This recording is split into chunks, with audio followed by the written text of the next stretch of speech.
Olá para todo mundo que está assistindo a palestra, participando do evento.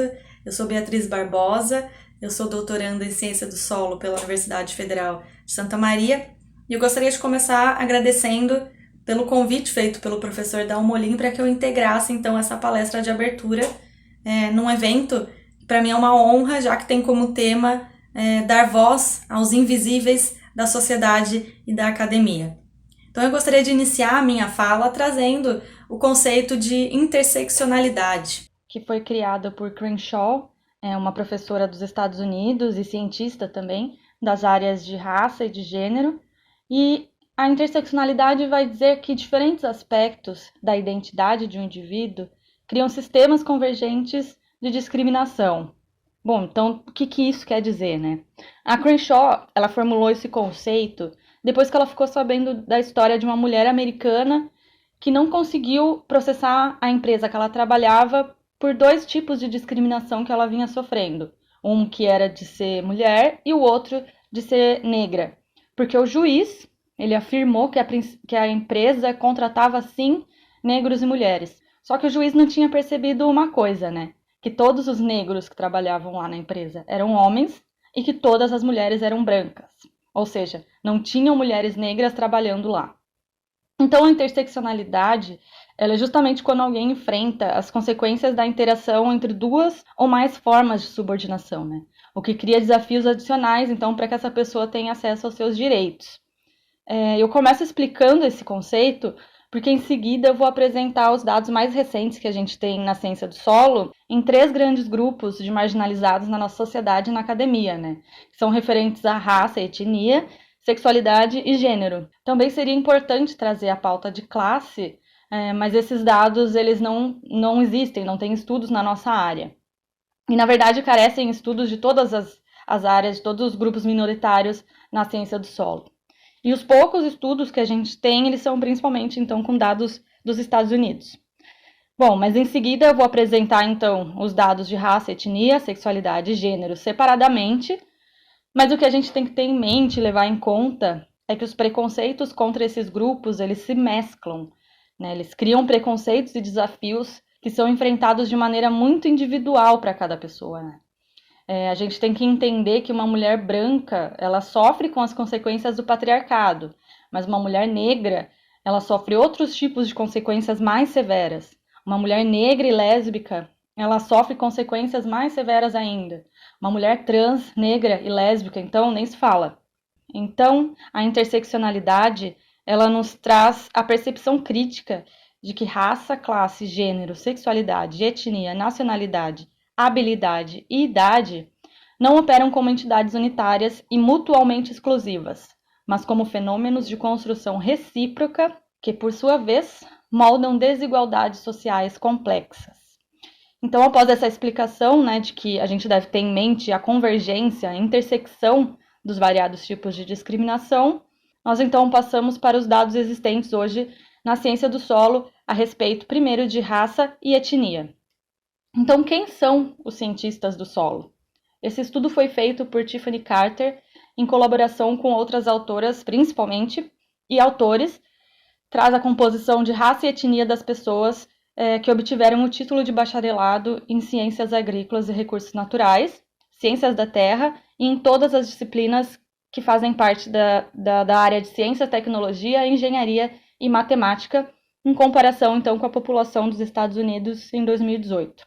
O que a gente pode perceber por essa figura é que a representação de grupos raciais e étnicos minorizados nas ciências agrícolas de recursos naturais e nas ciências da terra no nível universitário é muito menor do que a representação na população dos Estados Unidos. As autoras e os autores dizem no artigo que, apesar da população dos Estados Unidos estar se diversificando de maneira mais rápida, o acesso ao ensino superior ainda não reflete essa diversidade. Mas, por um outro lado mais otimista, quando vemos os diplomas recebidos em todos os cursos de bacharelado em Ciência, Tecnologia, Engenharia e Matemática, a gente consegue perceber uma melhor distribuição étnica e racial, né, mais próxima à composição de toda a população dos Estados Unidos. Bom, na falta de diversidade nos cursos de ciência, tecnologia, engenharia e matemática, ela já é bem reconhecida por vários estudos e apesar da taxa de matrícula de alunos com diversidade racial e étnica em programas de doutorado nos Estados Unidos ter aumentado na última década, houve pouca mudança nesse número na ciência do solo. Então, da mesma forma que no nível universitário, a diversidade racial e étnica das pessoas que obtiveram o título de doutorado em 2018 nos Estados Unidos foi menor na ciência do solo, na agronomia, na ecologia e na geologia, quando comparado à diversidade racial e étnica das pessoas que obtiveram títulos no conjunto de cursos de ciência, tecnologia, engenharia e matemática. A falta de diversidade étnica e racial entre aqueles que receberam doutorado em ciências do solo é a mais alarmante. A gente pode ver aqui nessa figura que 88% das pessoas são identificadas como brancos ou caucasianas, 9% como hispânicos ou latino-americanos e apenas 3% identificados como negros ou afro-americanos. É importante também a gente destacar a ausência de representação de outras raças e etnias na ciência do solo, né? Como a dos indígenas e a dos asiáticos, por exemplo. Todos os cientistas têm a responsabilidade pessoal, né, de livrar o campo científico das barreiras ao recrutamento, retenção e sucesso dos cientistas de qualquer um dos grupos minoritários. Então, não apenas raça, etnia, mas também cultura, nacionalidade, gênero, orientação sexual, idade, habilidade, religião ou crença, status socioeconômico. Então, é nossa responsabilidade garantir que os nossos grupos e instituições sejam antirracistas. É nesse sentido, então, que Chowdhury e Berhe, no artigo Raça e Racismo na Ciência do Solo, listam, então, 10 regras simples do que a gente pode fazer, né? Principalmente nós, mulheres e homens brancos em posições de privilégio, o que a gente pode fazer, então, para construir laboratórios antirracistas. O primeiro item, então, é lidere discussões informadas sobre antirracismo em seu laboratório regularmente. 2. Aborde o racismo em seu laboratório e as diretrizes de segurança. 3. Publique artigos e redija projetos ou bolsas com colegas do BIPOC. O BIPOC é uma sigla que os autores vão utilizar no artigo para se referir a Black, Indigenous and People of Color, né, que em português pode ser traduzido como pretos, indígenas e pessoas de cor. 4.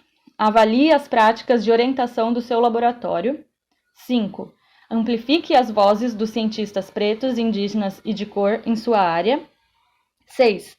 Apoie os pretos, indígenas e pessoas de cor em seus esforços de organização. 7.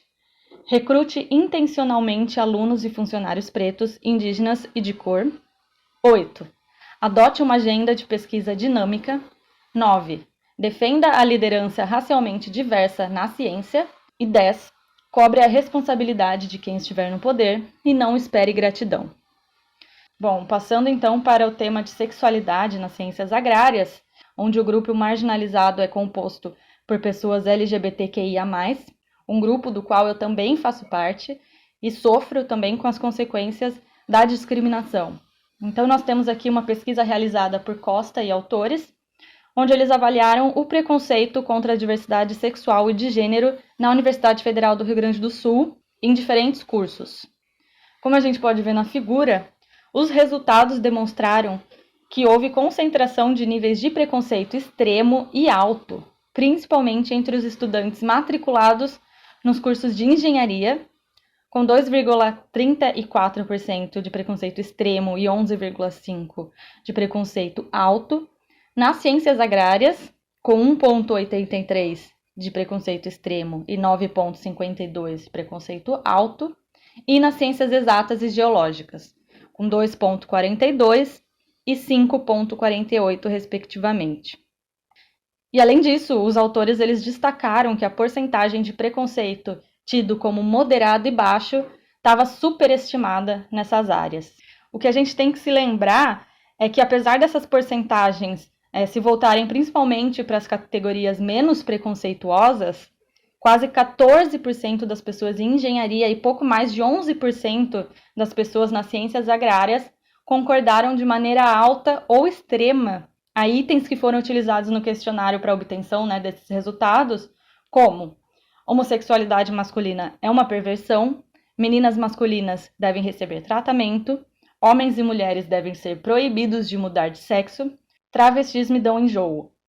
E esse é um número que deveria estar zerado, essa porcentagem tinha que estar zerada, porque a sexualidade não é questão de opinião das outras pessoas, mas sim ela faz parte da identidade de um indivíduo, assim como qualquer outra característica identitária que essa pessoa venha a ter. Bom, apesar disso, o trabalho também conseguiu demonstrar que a educação prévia dos alunos em diversidade sexual e de gênero, ou seja, alunos que já tiveram algum tipo de treinamento, que já conversaram sobre o assunto, que tem um esclarecimento maior sobre o assunto, foi muito efetivo para reduzir o preconceito nas ciências agrárias e moderadamente efetiva na engenharia. Então, isso ressalta que é muito importante a conscientização dos alunos sobre o preconceito, além, claro, de uma melhor política institucional de educação sobre diversidade sexual e de gênero, independente da disciplina. E, por fim, chegamos ao tema de gênero na ciência do solo. Esse é um tema muito especial para mim, não só por eu ser mulher, mas também porque é o tema do meu trabalho de tese, que será sobre as mulheres na ciência do solo no Brasil. Bom, o espaço agrário ele sempre foi, historicamente, comandado pelos homens, e não diferente vai ser o espaço acadêmico também das ciências agrárias. A ciência do solo, por exemplo, ela nunca esteve à frente dos problemas de gênero e diversidade nos cursos de ciência, tecnologia, engenharia e matemática, e a ciência do solo tem uma das menores proporções de mulheres trabalhando em campos de pesquisa dentro das geociências. Como a gente pode ver na figura, as mulheres representam mais de 20% do corpo docente na maioria das categorias de pesquisa, exceto nas ciências atmosférica, geologia econômica, engenharia geológica, geofísica e ciência do solo. Bom, em todo o texto e apresentação que eu faço sobre esse assunto de gênero, eu tenho que citar o artigo feito pela Karen Von e autoras e autores, porque apesar dos dados serem referentes aos Estados Unidos, ele é o único trabalho demográfico feito sobre gênero na ciência do solo. E também ele foi o trabalho que inspirou a criação da minha tese, que vai ter então como uma das propostas fazer o levantamento de gênero nos programas de pós-graduação em ciência do solo no Brasil. O trabalho então da Karen Von traz dados e resultados significativos que mostram que as mulheres estadunidenses compõem apenas 26% dos cientistas do solo empregados em agências federais e 20% dos cientistas do solo em indústrias privadas. Dentro da academia, 36% das cientistas do solo elas ocupam o cargo de professora assistente e conforme a escada acadêmica aumenta, essa porcentagem ela vai diminuindo, 24% como professoras associadas e 18% como professoras plenas. Nas unidades acadêmicas que oferecem programas de pós-graduação em ciência do solo, apenas 13,5% dos cargos de chefia e diretoria de departamento são ocupados por mulheres. Então, esses dados eles indicam de maneira muito clara que as cientistas do solo elas não conseguem permanecer ou subir em suas carreiras ao longo do tempo, mesmo que as mulheres perfaçam o total de 54% e 53% dos discentes matriculados nos programas de mestrado e doutorado. E esses resultados não são explicados pela quantidade de mulheres que entraram no mestrado e no doutorado nos últimos 25 anos.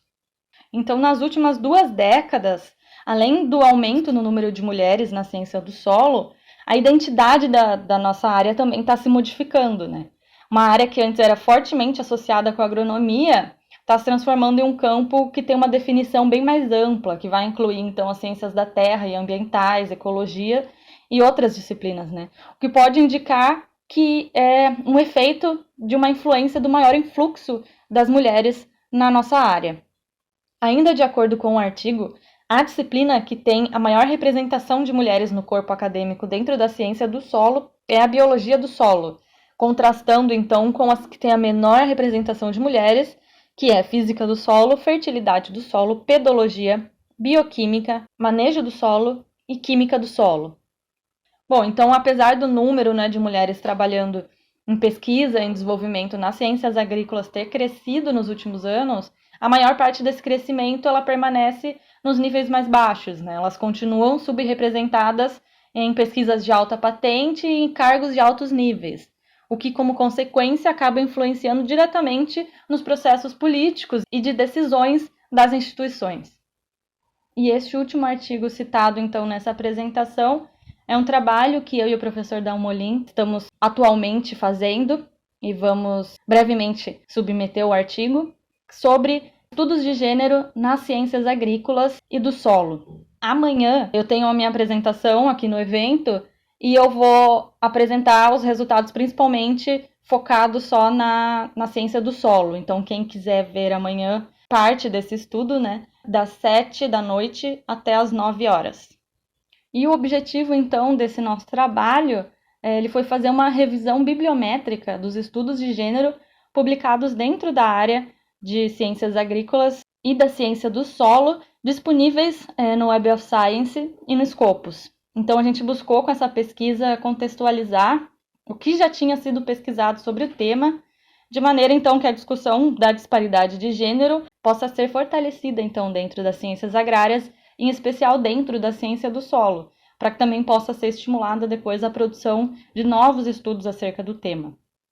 Então, a gente pode observar na figura que o primeiro artigo publicado nas ciências agrárias foi em 1975. E a gente teve um hiato, então, de 16 anos para que o próximo artigo pudesse ser publicado nas ciências agrárias, em 1992.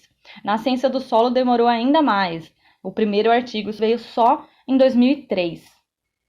E o que pode ser destacado é que de todas as 72 publicações feitas nas duas áreas, 30 delas, ou seja, 42%, foram feitas a partir de 2016, o que é uma porcentagem bastante considerável quando a gente nota que as outras 42 publicações, ou seja, 58%, elas estão distribuídas em um período de 40 anos. Então, isso mostra que o tema de gênero é muito recente nas ciências agrárias, diferentemente de outras disciplinas, né? As humanidades, principalmente, já têm um longo histórico de trabalhar com o tema, mas até mesmo algumas outras disciplinas das geociências estão mais à frente desses assuntos, né? Um assunto que recentemente está começando a ganhar peso na nossa área. Bom, então, para finalizar a minha fala, eu pergunto: como seria a ciência do solo se as vozes dos invisíveis fossem ouvidas? Então, vamos supor que os altos cargos hierárquicos fossem ocupados por mulheres, negras e negros, indígenas, se todas as opiniões, contribuições, experiências e vozes fossem levadas em conta da mesma maneira. Será que as linhas de pesquisa de maior prioridade nos programas de pós-graduação em ciência do solo seriam as mesmas que as atuais?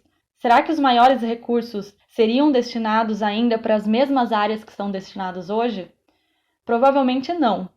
Por isso que é tão importante que tanto alunos como o corpo docente e funcionários sejam conscientizados a respeito da diversidade na academia, para que esse debate ele possa ser fortalecido e que a equidade entre os indivíduos seja, enfim, alcançada na ciência. Então, do mesmo modo, é preciso que sejam realizadas mais pesquisas sobre a participação, contribuição e inserção dos indivíduos marginalizados, dos indivíduos invisíveis na academia. Então, eu recomendo principalmente que sejam realizados estudos demográficos, com as informações e os dados ao longo do tempo e no maior número de países possíveis, para que seja possível a análise das tendências e para que se possa, então, tomar decisões buscando a solução do problema de modo efetivo. Bom, eu finalizo, então, a minha fala nessa palestra. Novamente, eu agradeço o convite e a oportunidade de estar aqui e eu espero que esses próximos 3 dias sejam bem proveitosos e eu desejo também a todos um ótimo evento. Muito obrigada!